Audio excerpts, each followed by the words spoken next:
3D printing is what we call additive manufacturing, which means that this machine can create an object out of nothing by adding matter, which means that the machine is depositing layers of material, one after the other, to slowly shape the object you designed before.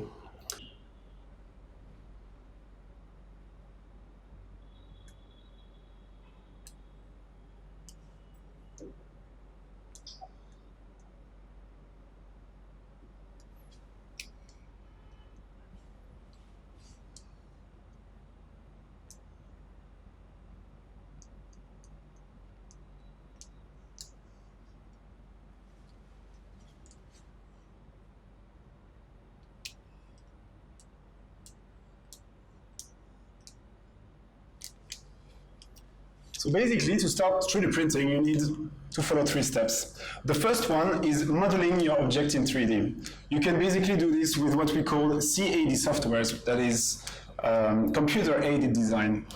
Many different softwares are available online, many are open source. And if you can't draw in 3D, you can also just browse the web. There are many libraries to find objects like this. So when you're done designing your thing, you just export it as an STL. It's the format you need to go to the next step. The next step, it's called slicing. You need a software called a slicer. Basically, the slicer is going to slice your 3D object in different layers, and on every of these layers is going to generate a G code. Remember? So basically just movement coordinates, so the printer knows where to deposit the material on every layer of the object. And of course, you can press start, and in the end, you finish with your 3D printed object. One of the main advantages of 3D printing, of course, is that it becomes very fast for you to come from the idea to the design towards a real physical object in your hands. That is called rapid prototyping. Because in the past, if you wanted to create something like that, you had to go first through a mold. Like creating a mold is a very slow and costly process.